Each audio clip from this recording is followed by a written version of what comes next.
ब्रजवासी त्राही माम करके दौड़ने लगे। बोले लाला तेने तो कह दे गिरिराज बाबा रक्षा, जे कोई रक्षा ना कर रहा, अरे हम सब डूब जाएंगे मर जाएंगे, जे इंद्र नाराज है गए। ठाकुर जी बार बार सोच रहे हैं मैं प्रभुता प्रकट करूं तो कहीं इन ब्रजवासियों को मेरे प्रति भगवान की भ्रांति ना हो जाए कि मैं भगवान। ठाकुर जी ने कही होए सो होए, लेकिन इन ब्रजवासियों को भाव नहीं नष्ट होना चाहिए। ठाकुर जी गए, गिरिराज जी को प्रणाम कियो, दोनों भुजान से एक तरफ से श्री गिरिराज जी अधर किए, भीतर प्रवेश कर गए और भीतर प्रवेश करके अपने बाम हस्त की इकन्नी उंगली पर 7 कोस लंबे चौड़े गिरिराज पर्वत को धारण कर लियो। ठाकुर जी ने कही सब ब्रजवासी आ जाओ। सब ब्रजवासी दौड़ करके गए, सब गिरिराज पर्वत के नीचे खड़े हो गए। शेष नाग ने आकर के बाहर से बांध लगा लियो, बाहर को पानी भीतर नहीं आ जाए। सुदर्शन चक्र ऊपर आकाश में गिरिराज जी के ऊपर द्रुत गति में डोल रहे हैं कि कहीं वर्षा के जल से कोई घटना नहीं हो। और अगस्त मुनि एक कोने में बैठ करके संपूर्ण जल का पान कर रहे हैं। गिरिराज पूजा में केवल ब्रजवासी नहीं है, बड़े बड़े ऋषि भी थे,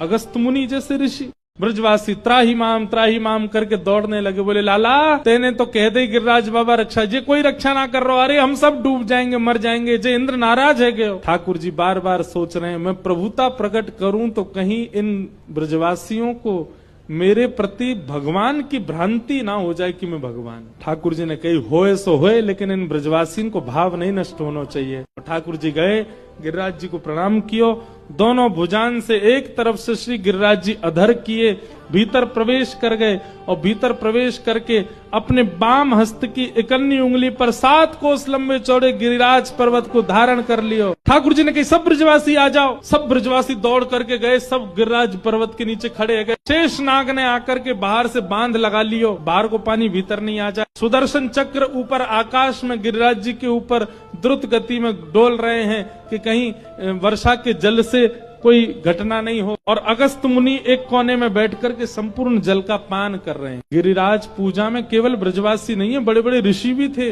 अगस्त मुनि जैसे ऋषि।